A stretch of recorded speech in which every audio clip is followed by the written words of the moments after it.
So, how do you say this then, love? Well, I've always said it as Heucuva. Could be Heucuva. Heucuva? Heucuva. Heucuva. Heucuva. Heucuva Matata. Anyway, this episode, whatever you call it, we're going to be looking at that rag-draped undead creature that from this moment on we're going to be calling the Heucuva. That's just how we pronounce it. Pronounce it however you want in your game. And if you don't like it, Heucuva.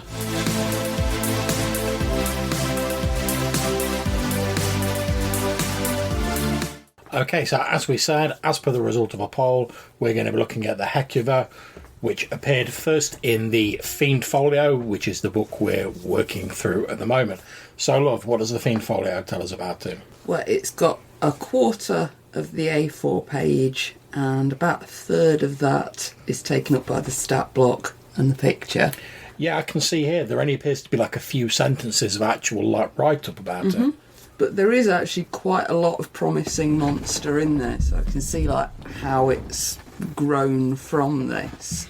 Okay. So it's an undead spirit, looks like a skeleton in robes. It's treated as a white as far as cleric undead magic goes. Also like turning and whatnot. Yeah. It's resistant to mind influencing spells. It can polymorph itself 3 times a day, and then it has this ability where its touch inflicts damage and gives you a saving throw against poison, or you get a gribbly disease. That's it. That's everything. Okay. So, the Heucuva would also appear in the second ed AD&D monster manual. So I'm going to talk a little bit about that. We get a nice picture here of a sort of undead with its hands held out menacingly, very skeletal looking, wearing almost sort of like monkish, and I mean like the traditional friar style monk rather than the sort of fists of flying fury D&D monk. In these sort of like ragged robes, it's described as an undead spirit similar in appearance to a skeleton, but more dangerous and difficult to dispel. Appears to be a humanoid skeleton of normal size. The bones are covered by a robe that is little more than tattered rags. It attacks by swiping victims with its hands. It's described as having sharp finger bones that can tear into wood. As you were saying earlier, if a victim's struck, they have to make a successful saving throw versus poison, or they get a disease. The disease causes the victim to suffer the daily loss of 1 point each of strength and con, so that's quite nasty. A cure disease spell must be cast on them to prevent death and restore the lost points. As per previously, Heucuva are treated as whites on the Turning Undead table. They're resistant to all mind-influencing spells. Their bones crumble once they're destroyed. It's set. That's a nice detail. Yeah. It says here they've got a special hatred over priests. Once a priest uses a spell or tries to turn them, they concentrate all their attacks on that priest, even ignoring other dangers. They've still got the polymorph power 3 times a day. It gives you a little bit extra here, sort of filling in those details, saying they often use this power to assume an unthreatening form to get closer to their prey. It says they may assume the form of people they've met in the recent past, such as a victim or a member of the party. If they're in their lair, they may assume their previous non-undead appearance. In the Habitat Society section of the AD&D Second Ed Monster Manual, it describes them as roaming the dark places of the world, being found in subterranean realms as well as most temperate or tropical regions. Cold seems to prevent their activity, for they're not found in high desolate mountains or cold regions, which is a bit weird given that they're undead. You wouldn't think cold would bother them unduly. According to the section, it says that legends tell that they are restless spirits of monastic priests who were less than faithful to their holy vows. In punishment for their heresies, they are forced to roam the dark, becoming perverted mockeries of their old selves. The tatters they wear are the unrecognisable remains of their monk robes. They retain dim memories of their old life, decorating their lairs as grotesque mockeries of their previous sort of monastic devotions. Treasures may be scattered around a mock altar, stuff like that. Some Heucuva are nomadic and constantly wander on a pilgrimage to nowhere, even these being mockeries of real pilgrimages. The ecology section's quite small, Not surprisingly, it's undead. It says they're malignant spirits that seek to destroy those who still live. They're used as examples to remind priests of the fate that befalls those who stray from their devotion, or use their religion to mask unpious deeds. Their powdered bones can be used in the preparation of magical items intended to corrupt the spirits of living beings or to control the undead. Looking at their stats quickly, they've got quite a high armour class, so 3 in the AD&D second ed monster manual, which obviously it being Thaco, so 0's the highest you can go. 3's pretty respectable, especially considering it's only a 2-hit dice monster. They do 1 to 6 hit points of damage for their attack. Obviously, you get the disease on top of that, and they can only be hit by silver or +1 magical weapons. So, unless you've got some magic or some silver knocking around, you're not really going to be doing much damage to them. Yeah, I know I didn't actually detail any of the stat block when I was looking at the first ed, but it's all exactly the same as that. Yeah, that doesn't surprise me a lot. Now, as we were sort of looking through the books, I couldn't actually find any mention of this creature in the sort of official Wizards of the Coast 3rd edition, 3.5 edition. However, we have been able to locate them in the Sword and Sorcery Tome of Horrors produced by Necromancer Games. So, Love, can you tell us a bit about how they've represented it in there? So, again, the stats are very similar equivalents. So the AC is 17 now because obviously it's not Thaco, it's... Ascending armour class, yeah. Don't see the only struck by weapons of silver thing. Okay. They still give you a disease if they hit you. They still have 3 times a day shape-changing spell, only now it's called Change Self instead of Polymorph Self. Okay. They're still the undead spirits of good clerics who were unfaithful to their god and turned to the path of evil before death. Doesn't mention anything about them being like pilgrims when they're in groups or anything. And then it's got a copyright notice saying that they've been taken from the theme folio. I was going to point out, so one of the things I do like about this version is I quite like the artwork. It's a little bit more on the sort of cartoony side of life, but it still looks very striking to me. Yeah, there's something very the early Addams Family comics. Yeah. He looks like he could be at one of the Addams Family parties and fit right in. And it's quite nice. It's not too overly complex, I feel like some of the later arts become. And even the Fiend Folio sort of artwork is a little bit cluttered because they've obviously had to cram it into a small space. Mm-hmm. Whereas this, it's a nice simple illustration, long flowing tattered robes, skeletal clawed hands coming out of it, and that sort of skull sat on the top missing its lower jawbone, which I think's got the whole classic like skeletal depiction like down pat. Mm-hmm. Okay, so has he turned up since 3rd edition?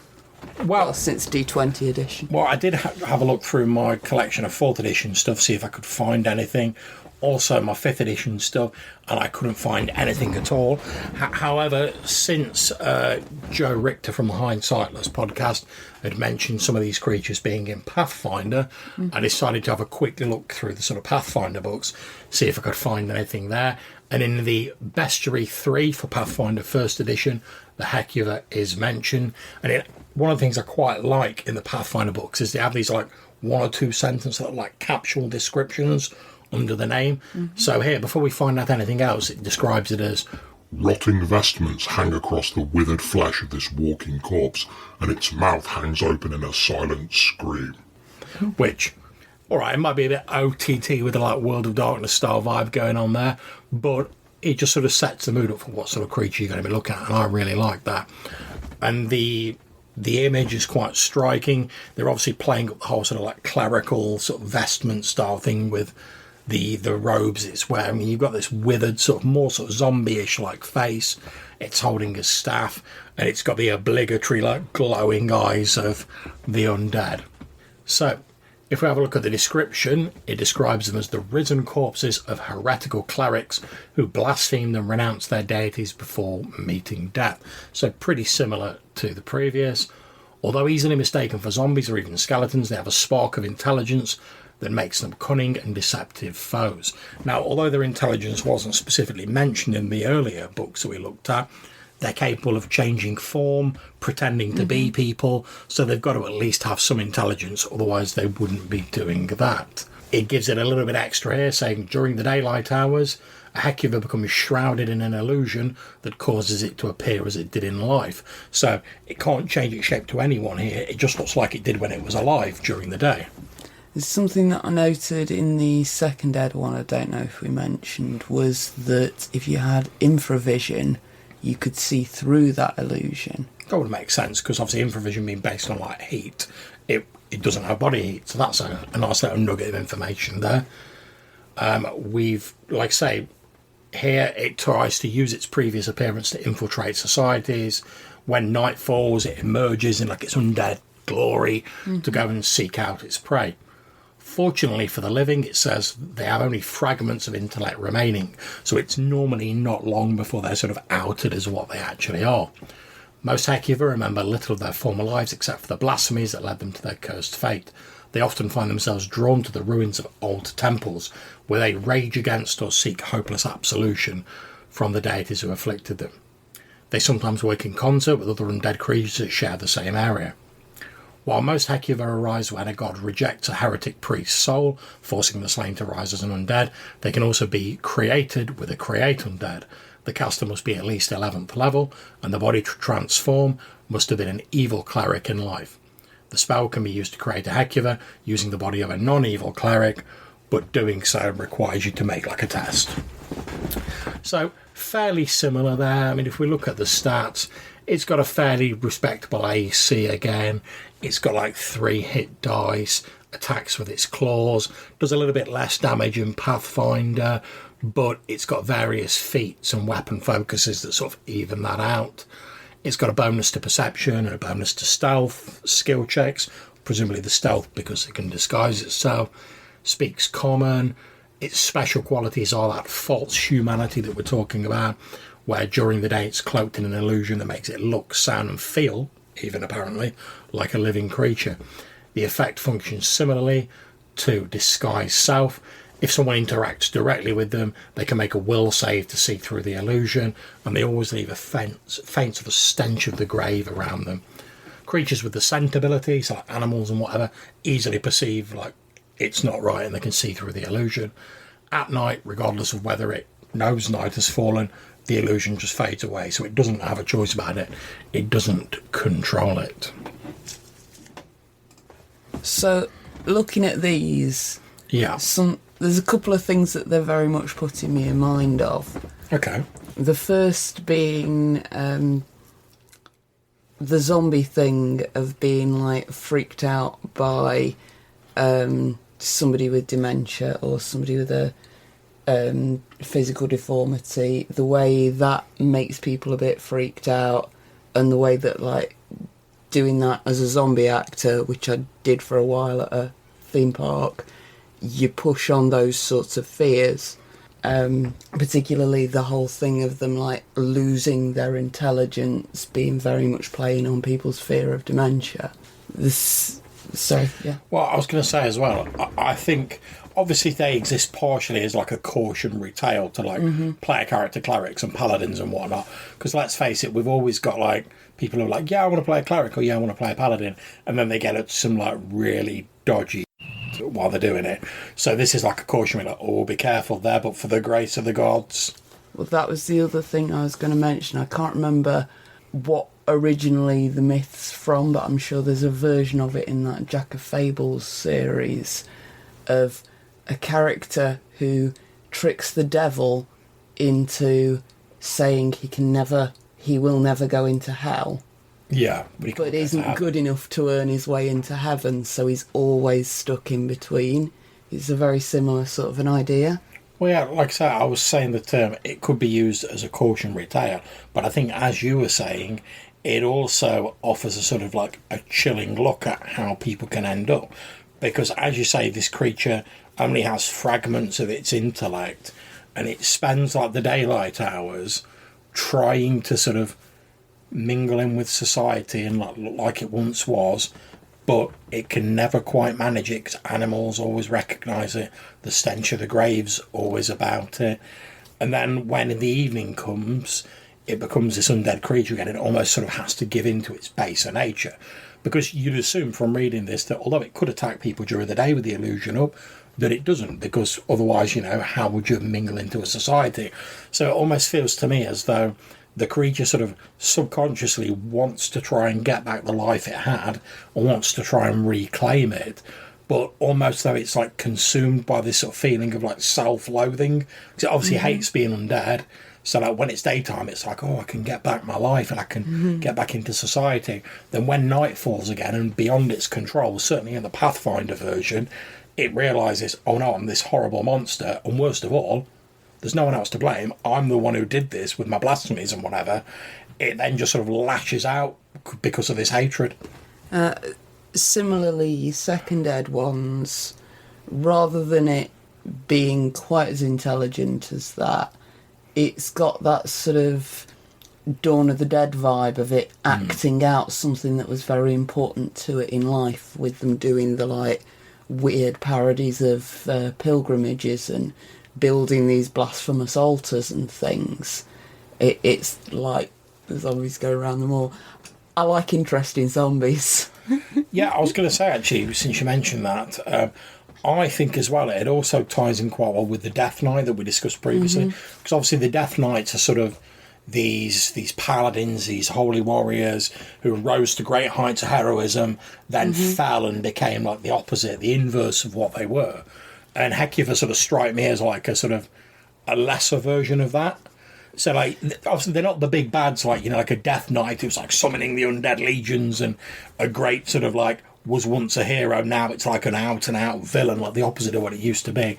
The Heucuva aren't quite to that extreme, but they're built very much along the same line. You know, someone who was once righteous, they once had a purpose, a holy purpose in the case of the Heucuva, which they spurned, and through their actions, they've now become this undead abomination. So rather like the Death Knight, it's another sort of cautionary tale, as we said earlier, where, you know, like your sins will find you out, that sort of vibe. Does sort of, now you've said that, make me wonder how good it'd be as like a player group to have a Heucuva instead of a cleric, Death Knight instead of a priest, Necromancer instead of a wizard. There's got to be some kind of an undead bard. It'd be that's what it'd be like. And yes, there is an undead bard. It could make for a fun one-off episode as you all try and seek your redemption and find a hero strong enough to put you all to your end. Oh yeah, for a one-shot I think it could work. And there was a whole sort of campaign book for 3rd edition which was about like playing ghosts and stuff like that. But they had to rewrite a lot of it and sort of work the background for very specific circumstances. Well, you know how I feel about the dark, miserable, long campaigns, but it does strike me that setup could make for a very fun one-shot. Oh yeah, for a one-shot I think it'd be great, yeah. But like you say, for anything longer, I think it'd be like utterly bleak and depressing. And whilst, don't get me wrong, I love my World of Darkness games and my sort of angsty, like, sort of horror games, it's not really, for me personally, it's not really what I go for when I want to play D&D or something, you know. Like, if I wanted to play like a dark, depressing horror where I'm the monster, I think there's games that do that better than D&D. Don't shoot me, D&D people. Another good way to use it might be as a sort of a grey area NPC. If he's like not really doing anything, but I suppose it depends on how intelligent your interpretation of him is.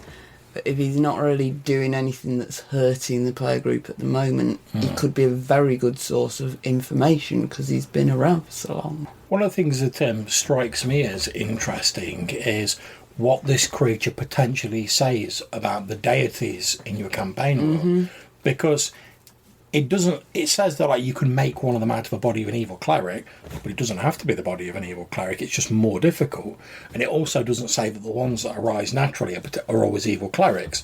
They're just someone who sort of blasphemed and went against their sort of clerical whatnots. I think that depends on which book you're looking at, but... Okay. Well, what you're looking at, what I was going to say is, let's assume that a good priest blasphemes against his vows. No, you're right. It does say legends say they come from here. It doesn't say specifically. So let's say in our hypothetical situation, a good priest blasphemes against his vows, commits some horrible acts or whatever, and when he dies, he's raised up as one of these Heucuvas. Now, the way it's portrayed in the book so far is that it's like the gods basically sort of cursing them. Oh, you have blasphemed, so now you will rise as one of these Heucuvas. Now, if you're originally a good cleric before you fell, presumably it's a good god who's cursing you to become a Heucuva. But if a good deity is cursing you to become a Heucuva, knowing that, oh yeah, I'm going to curse you to become a Heucuva, that'll teach you, what about all the people that the Heucuva's going to kill? What did they do wrong? This is not a question to ask someone who doesn't really like organised religion. Well, no, but what I'm saying is, I mean, obviously... It does say a lot about your gods when they allow suffering like that. And I mean, obviously, you don't have to get into this if you don't want to in your D&D game. That's absolutely fine. But much as in mythology, like look at that, the classical Greco-Roman mythology, you look, even though the gods are supposed to be like guarding humanity and doing this, that and the other, you look at a lot of the stories and you're like, oh, they're being fucking heads. Yep. And they do some horrible shit to humans just in the name of their amusement.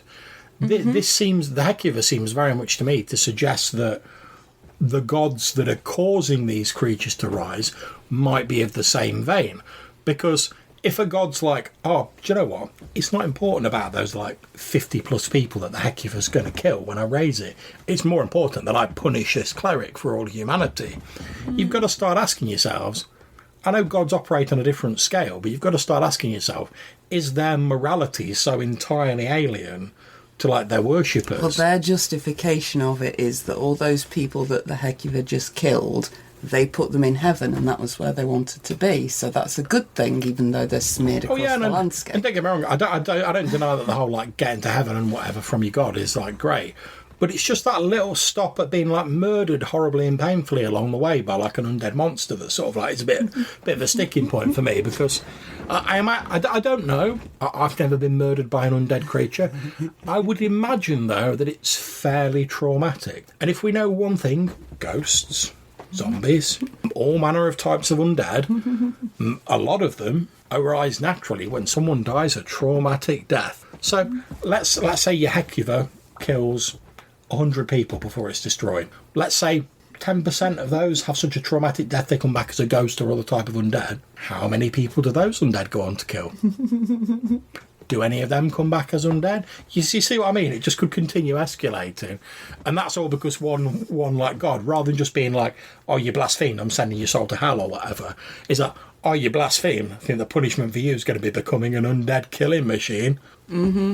It's and I know, like, as you say, it says a lot about the gods in your campaign world when these sorts of things exist in your campaign world. Yeah, and I'm not saying you can't have that or you have to delve into it, because it seems quite appropriate. Interesting subject matter that you could explore, particularly if you've got someone playing a cleric or a paladin who wants to do those sort of storylines. Yeah, and the fact is, it fits very much with sort of a lot of mythological gods who are quite self-centered, and they see they're the ultimate ends justify the means, and that's great. But all I'm saying is that if you're going to have these sort of creatures that are punishments from the gods in your game, it might just be worth considering that.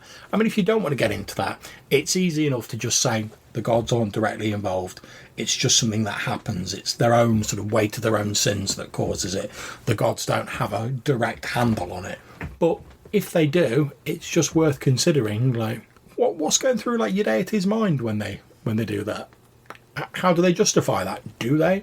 Or as Hannah said, do they just like go, oh, well, if they're good, the victims of the Heucuva are going to go to heaven anyway, so everyone's a winner, baby. That's the truth. And I think on that bombshell, that's going to be the end of our episode on the Heucuva.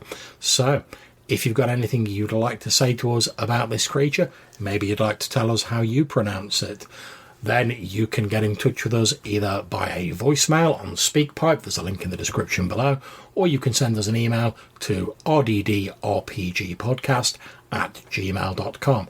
Until we see you next time, take care, stay safe, and don't go blaspheming against the gods, or you'll be back as a killing machine. Bye.